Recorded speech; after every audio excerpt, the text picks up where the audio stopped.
Oh my god, hey, this month a fan favourite cult hit musical arrives in London for the very first time. In fact, it is its UK premiere. I am talking about Ride the Cyclone. The show will begin performances shortly at Southwark Playhouse Elephant for a strictly limited run, and I am here today at the rehearsal room to get a very exciting preview and meet some of the cast and creatives. So let's go learn more about the new UK production of Ride the Cyclone. On behalf of my co-producers Kevin McCollum and Maurice Birchall, we are so excited for you guys to be the first people in the UK to see even just a little bit of Ride the Cyclone. So I'm going to pass straight over to Lizzie to introduce the world, the show, and our amazing cast. Oh, the world of the show. I guess most of you might know the world of the show. We have, UK premiere, first production of it over here in the UK, and which we're very honoured to be our original UK cast to be doing that. Phenomenal, talented company we have over here. And we're going to give you 3 performances today.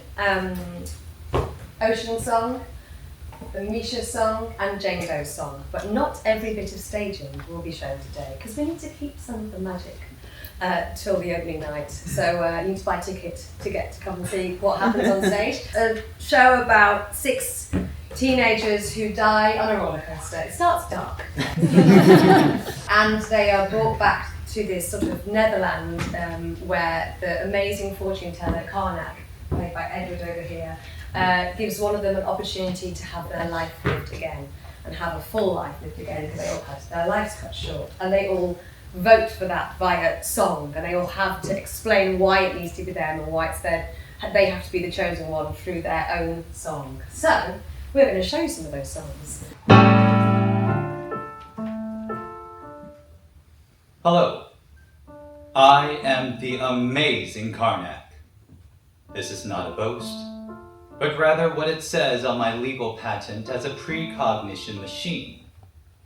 I have been designed to predict the precise cause, time, and place of someone's death. A rather morbid function, I grant you, which is why I have been set on Family Fun Novelty Mode upon being sold to the Wonderville Traveling Fairground. Turns out, being told the time and place of your death in front of your family with a mouthful of corn dog at the fairground is the exact opposite of fun. I can even predict my own demise. I always could. Tonight, in this warehouse, in a little over an hour. Meet my executioner, a rat-eyed named Virgil. For the last 2 years, Virgil has been steadily chewing on my power cable. In a little over an hour, Virgil shall chew his way through the rubber, biting down on 200 volts of electricity, instantly killing us both. As there is nothing more base than death. For tonight's concert, I've decided Virgil shall play the bass.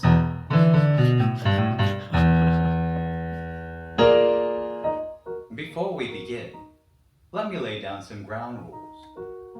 The first rule, one that has baffled theater goers since the days of Aeschylus. The armrest to your left is yours, the one to your right is your neighbor's. If you believe both armrests are yours exclusively, you are part of the problem. Now imagine how much better that joke would have landed if the sadist who designed this theater actually installed armrest. Feel free to use your neighbor's laughs. Also, please turn off your cell phones. I can assure you, none of the calls you're about to receive will contain life-altering consequences. Except for one of you. My most sincere condolences. Accidents happen. Speaking of which, I give you the St. Cassian Chamber Choir of Uranium City, Saskatchewan. This is very exciting. You know that this is very exciting. This is a cult hit, fan favourite musical coming to the UK for the very first time. What was your journey on helping to bring this here, and at what point did you realise that this could be a really exciting thing? I was introduced to producer Kevin McCollum, who was over here for a couple of his projects, and we met, and he said, you must listen to Ride the Cyclone. And like you, I'd never heard of it before. And I did some Googling, did some digging, and suddenly realised, oh, this is a big deal. And Southwark felt very much like the right place to do it. And, well, I don't know, timing is so much about putting on a show. It had to be Southwark, it had to be the right team. We found Lizzie, who's wonderful. And it's been a long 4-year process, but we're here, and it's happening, and people seem really excited about it. And that's great. As a producer, that's exactly what you want. Yeah, tickets are selling. The show, how does it feel because sometimes you put work out there, and especially with like premieres and the like, you are waiting to see how people respond to it. You're going to have an audience coming to even the first preview performance who already have this intense passion for these characters and for this material. How does that feel? Oh, it's a tremendous burden. Our first previews are already sold out. They sold very quickly, and I think that just shows how excited people are to see the show. And yes, they're going to have opinions, but hopefully they're the right opinions. Hopefully they agree with us. It's so rare you get the chance to completely reinvent a show like we are. This is a brand new production, brand new team. We're making changes to the material. It's a whole new physical production as well. There are elements that people know and love from the various TikToks that are flying around on the internet. We're doing something very different to that, and that's a very exciting thing for a producer to get to do, to take something that's so beloved, but get to put your own spin on it. This is an incredibly exciting London arrival because it's this cult hit show. It comes with a huge fan base. Before we talk more about the production, to what extent do you feel prepared for the audiences that are going to come in already in love with this material?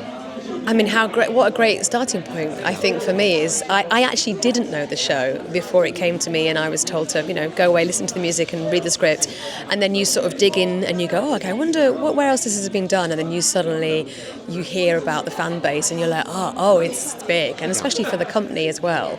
We are the, like as you say, we are the new first original UK premiere, but I think that's just a bonus. I'm not worried about it or the expectations that people may have.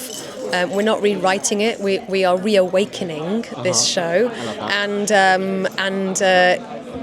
fresh new carnival, different track. So that feels like that's our journey, is to now sort of give the UK audiences their version of Ride the Cyclone. So it's not just this is what they did in the States, and we're just making it a little bit different with some new actors. We're really finding new ways to make the stories land, and the characters.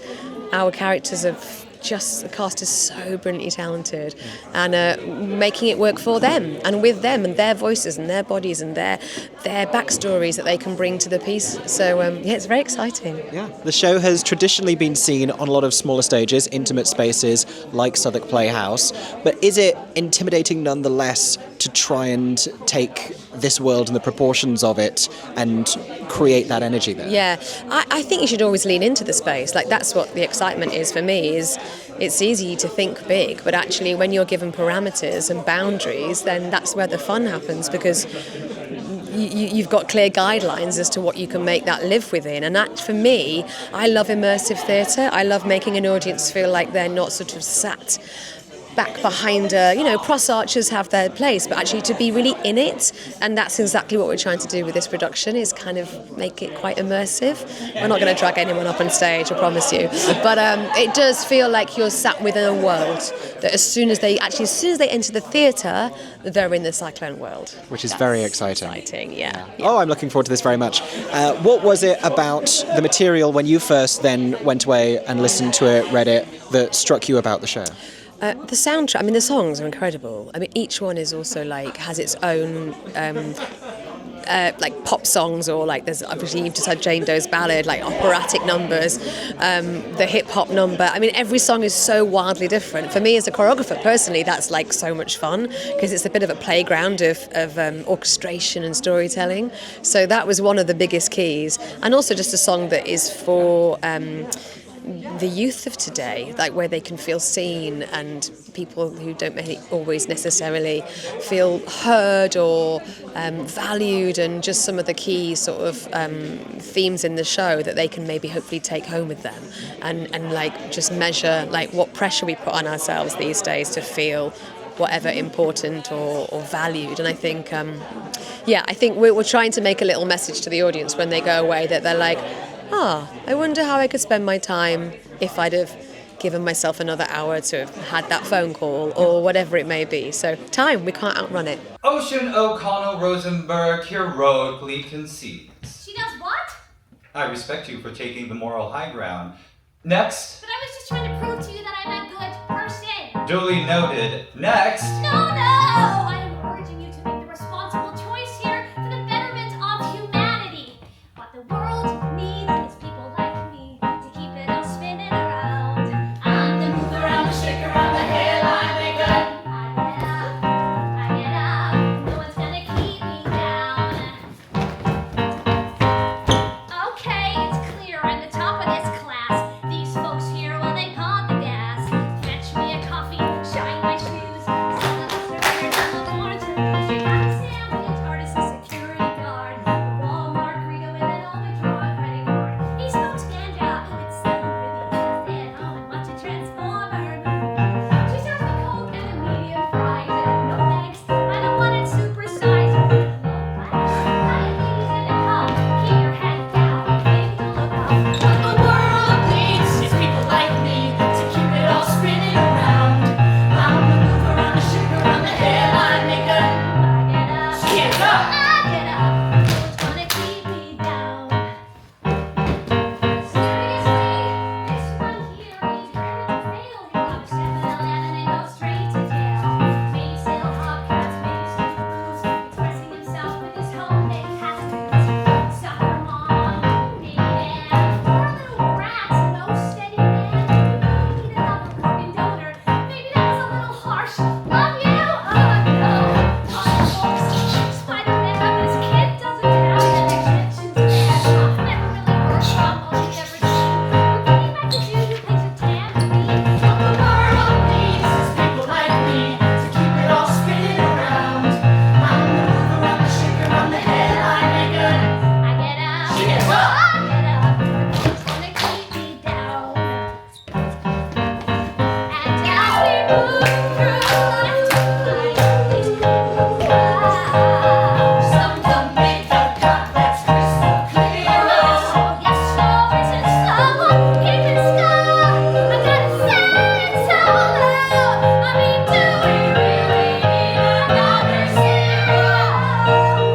Or zero, or zero, or zero, or zero. Out of all our petty, I still get zero. What you really need is a motherfucking hero. You get me to be never gonna be going to jail. And she's a freaky monster.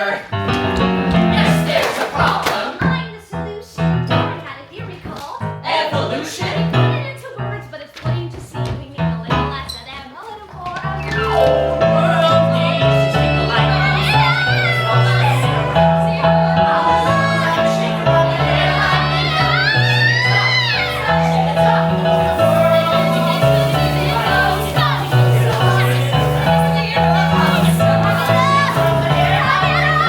She gets up. She gets up. Some stay down. What can you tell me about how rehearsals have been treating you so far in Ride the Cyclone? Absolutely unreal. They've been so much fun. The room to create the show in is so safe and it's so calm. Well, sometimes. But it's such a wonderful environment and it's just been really fun. Yeah, they really do. It's this one of the safest rooms I've ever felt free to just be like, can I swear? A dickhead? Yeah. Like literally, it's like, here's an offer and they're like, great, keep it. And you're like, what? Okay, sure. And I don't have to go cry in a corner about the fact that I was stupid in front of everyone. Yeah. It's really good. Everyone's so kind. And the team is so kind. Yeah, it's real special, man. It's actually so special. I'm excited to see it. I'm curious, for both of you, how familiar you were with the show and with the material before you started being involved with it. I have loved this show for many years. I have loved it for years and years and years. I was a fan when it was out, when it was out in America and it was going on tours and everything like that. I've loved the music for years. It's one of my, I would actually go far as to say it is one of my favourite musicals in the world because the writing's beautiful, the story's beautiful, it's just a really great show. So I've loved it for years. So And now you're in the original London cast. yeah, funny that. That's amazing. That's very Mental. cool. Did you know the show already? I only came across it because they did it in Australia recently, and I was like, oh, I have not heard of this show when it was like announced in like the Hayes Theatre. And I researched it, and I was like, what is this? And then I found the phenomenon of Ballad of Jane Doe, and I was like, this is wild. And then I listened to the soundtrack, which they made, which is so cool how they've like made it like an actual album EP. And I was like, this is crazy. What can you tell us briefly about the extreme characters that you play in the show? My character is the villain. That's crazy. She likes to talk on behalf of the group, even when the group doesn't want her to talk on behalf of them. She's type A, Rachel Berry, very capitalist, very pro people. No, she's very much a villain. She's outspoken, but then the show she has to learn the most to understand, and she learns most from you, I think. Yeah, my character's actually polar opposite. They're best friends, which is really nice to be able to just spend so much time together while performing. She's very quiet, she's very demure, very mindful, until she's not. And then I think that comes a bit later. But she's going to break your heart. Like, it's insane. Sorry. She goes on a very big journey, and I think she finds her confidence, and she also learns how to love herself as much as she loves other people. She's got a lot of love to give other people, but not a lot of love to give herself. Sure. How exciting is it to be putting together something that already has like sold out previews? You know that there are diehard fans coming to see this show and these characters for the very first time in the UK. It's crazy. I mean, for me and Bartek, as like we've just graduated, so for this to be our first show is a lot of pressure, but very comfortable and confident in what Lizzie's given us and what we play with every day. There's no words to put into the like excitement and the scaredness of it all. It's everything in one. Everything. Yeah, it's insanely exciting. That's the short answer to the question. I think it's so good to be a part of the show when we are very much related to the characters. I feel, but also bringing our own personalities in the ways that haven't been done before. Sometimes, I mean, most of the times, because it hasn't been us. You know, it feels very suited to who we are as people. How do we operate as actors as well, and kind of what we like sometimes, on what skills do we have.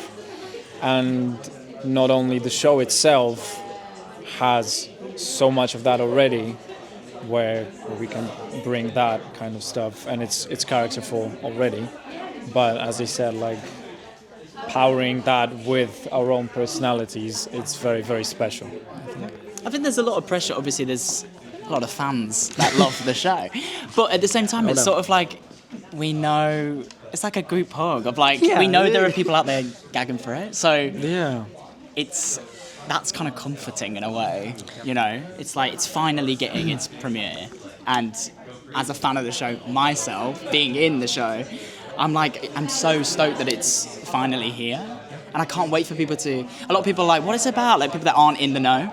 I'm like, what is it about? Like, you know what? I'm like, just come and see it. Can't even explain it. Just come and see it, and you will be hooked. You'll be in the know, and you'll be in the group. I'm like losing it because I'm like, they're gonna lose. They're gonna lose it. Like, cause as like a fan of the show anyway, I know the moments which people are waiting for, or like the bits of music which people are gagging for. And I'm like, we're doing that on that bit of music, or we're wearing that costume in this bit. I'm like, they're gonna lose it. And I can't wait to like see people's reactions. I think that's like also an exciting thing. Yeah, and also for the people that haven't seen it, it's such a plethora of genres and different worlds. We were speaking before, there's so like pockets of worlds every character has. And it's so well done, so well written, and so solid that I feel like everyone's gonna have their like moment when they can say, yo, this is top notch. And just from a theatre point of view, it's such an exciting material, And what Damon was saying, we have the feeling of, oh, we're gonna do this on that, or this is gonna be hilarious, or at least we're gonna have fun. At least we're going to have... We're corpsing it. I'm like, I need to stop. Because people, like, there's so many, like, your intro keeps getting me. Yeah. But there's moments where I'm like, oh my God, I'm on stage, I need to like... not corpse and laugh. So help us, please. I'm very curious, who else, you said you were a fan of the show, who else knew this material and these characters before? And if you didn't, what was your reaction to hearing it for the first time? I knew of it. I didn't know much about it. Then I saw like the breakdown, and I thought, okay, so I'm just gonna play myself. Misha Paczynski, born August 18th. Leo, sign of aggression. Favorite ride, the beer garden. Misha was conceived in a little town outside Odessa in Ukraine by a struggling DJ named Tamara, aka DJ Tam. His mother, realizing she couldn't provide for him with a failing music career, decided to have him adopted by their distant, wealthy relatives in northern Saskatchewan, home to one of the largest Ukrainian communities in the world.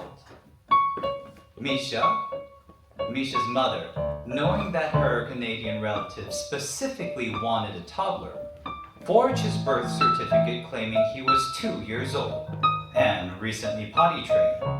When Misha came to Canada, his distant relatives were surprised to see that their toddler had 5 o'clock shadow and was bopping along to loud, aggressive music on his headphones.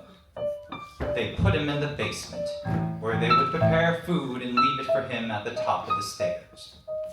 On the rare occasion he would run into his new parents, the mother would weep, and the father would shoo him away like a horsefly. So began an inexhaustible rage. Misha turned to the last bastion of pure strength and masculinity in society, self-aggrandizing commercialized hip-hop. This is how Misha became the angriest boy in town. It's your boy M to the I to the Sha, man. I want to talk about feeling. Paczynski men have two emotions: rage and passion. People always be hating on me and my mad skills because I'm the best rapper in northeastern Saskatchewan. Grab your dicks if you're on a thrill 6, bro. You may know me as Bad Egg on the YouTube. I'm very well known there. And that's where I met my shorty, Talia. She's from Kiev, from my country. And she gave me mostly positive feedback on my YouTube comment wall. And we became mad, passionate lovers on the Facebook, X, Twitch. We made love in our native language on all of the social media networks. We are now engaged. I was going to save up to move back to Ukraine, and we were going to too much pressure. Now rage. I feel the rage, and when I rage, I rap about money and autotune. Autotune will never die. Hit the beat. Yo, this is song to tell you that what you is what you got. And I'm here to say that I am the money. What you need is what you got. And I am the money. Take a look, baby, he's the real ka-ching. Lounging with my homies, Friday night scene. PlayStation's up on my 60-inch screen. Big nuggets in the bag, crystal full tap. Toothbrush from Tiffany still in the bubble wrap. Black lights glowing like nuclear sciences. Sparkling all over my stainless steel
I'm curious, how much did either of you know the show and the material before you became involved?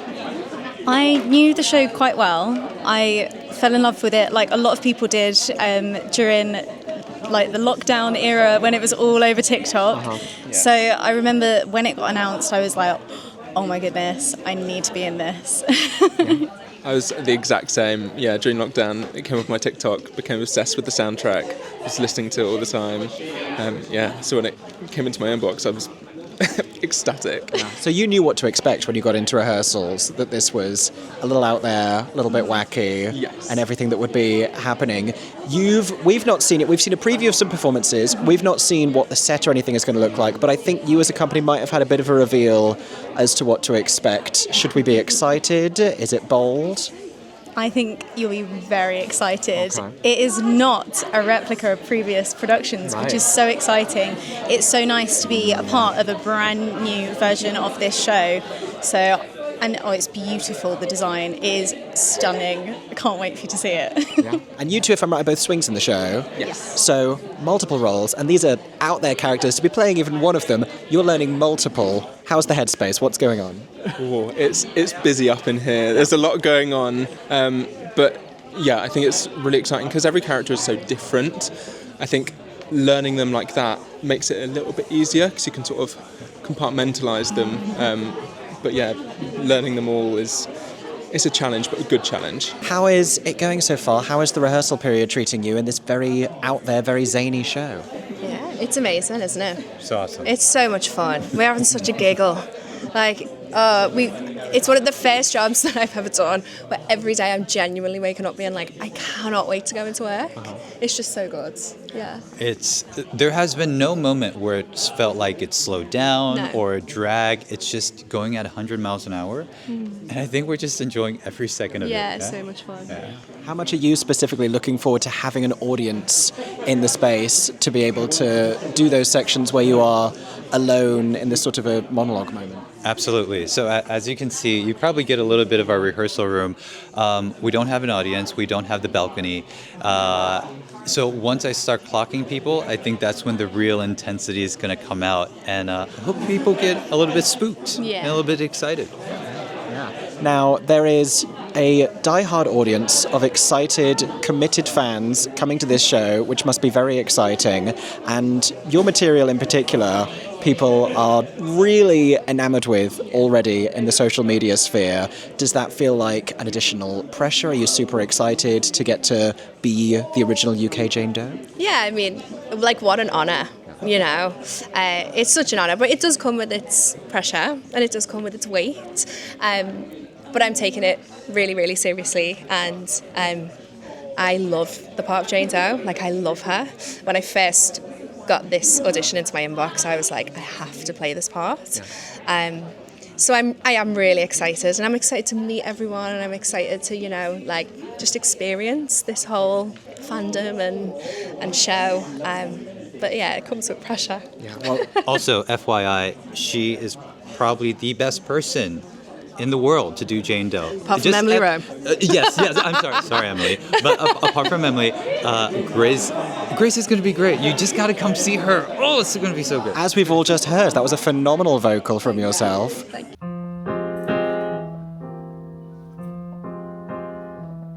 Some might say we're released, pushing daisies deceased, but we all know the worms must be fed. There's just one lingering fear. Oh, my soul, is it here, or is it rotting somewhere with my head? Oh, my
What were your feelings about roller coasters previous to starting this process, and have they changed? No, I love them.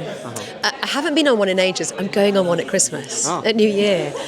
So I'm going to go on to Universal. I'm very excited to take my children because they have never done it. So I'm sort of like the parent now that's like, get on the ride, get on the ride. So yeah, I'm actually a lover of roller coasters, and I trained in Blackpool at a theatre school there, and the big Blackpool Pleasure Beach was right over sort of where I was staying. So I heard screams from the hours of 6 a.m. in the morning till midnight on a daily basis for over a summer of training. So yes, I love them. I love roller coasters. Nothing's changed. I will still be going back on them as soon as I can. Once the show's opened. How did we feel about roller coasters before the show? Has it changed? I love roller coasters. I'd live on one if you gave me the opportunity. I absolutely love them. I still love them. Not a lot's changed for me, to be honest. Perfect. Good. Like, I went to Euro Disney the day or two before we started rehearsals, and every time I was on one of the rides, I was like, oh, maybe this is it. Could happen. So it probably changed, yeah. I've not rode many roller coasters myself because most of the time the height limit's just there. So, love a teacup though, and the flume with the water, that's great. That's honestly my favourite. Yeah, but in terms of like thrilling loops, not a clue, but can imagine it. I mean, I have been in a couple of roller coasters, and like the splashes kind of drops. I think these are my favorites. After doing that, I need to go to every fair. I think just to be like, okay, I've done that. Now I need to actually method experience. Maybe not. Not super method. Maybe not super method. Maybe being on the ones that are actually like secure. Damon, roller coasters, yes or no? Well, yeah, big yes. Well, the day before I started the job, I was like, we're going to Thorpe Park. We're going to Thorpe Park. I was like, I need to go on a roller coaster before we start. And I was like, oh, I'm tempting fate a little bit here, a little bit. But yeah, love, and it's roller coaster is in like the metaphor of life as well. It's we love ups and downs. You need to. Was it boring? That's boring. Yeah. I was just scared a lot. I was just scared as a kid to go on them. So now I'm a big boy. I'm really scared of like haunted houses and stuff, which is very off-brand for Jane. Yeah. Very off-brand. I'm a scaredy cat. So roller coasters now I'm fine with, and I think at some point we'll all go on a little group trip. Oh, we got to. Yeah. We gotta go on some crazy ones, right? Is that not tempting fate just a little bit? Oh, well. I think roller No. coasters, the part of the excitement of roller coasters is like, okay, maybe there's a bolt loose, or maybe this contraption isn't really secure. Who knows? At least that's going on in my head, but that just makes it a little bit more exciting, you know? Yeah, fun. What were your feelings about roller coasters previous to rehearsing the show, and have they changed? I love roller coasters. They will always have my heart, so that will never change. I hope. I really hope. You're very trusting, and we love that about you. That's good. How about yourself? I love roller coasters, but I did go to a theme park recently and got whiplash. So, bit more. That feels like a warning sign. I know. I'm fine now, but you're fine. Yeah, just a little pre-show whiplash, just early. Yeah. Anyway, can't wait to see the show. Thank you so much for telling us about it. Thank you so much for checking out this rehearsal room preview. I hope that you enjoyed. If you did, make sure to subscribe to my theatre-themed YouTube channel for more theatrical updates coming very soon. More reviews, blogs, and theatre news. Turn on notifications so you don't miss any of those videos, and make sure to buy tickets for Ride the Cyclone if you can get any. As always, I hope that everyone is staying safe and that you have a stagey day. For 10 more seconds, I'm MickeyJoTheatre. Oh my god, hey. Thanks for watching, have a stagey day. Subscribe!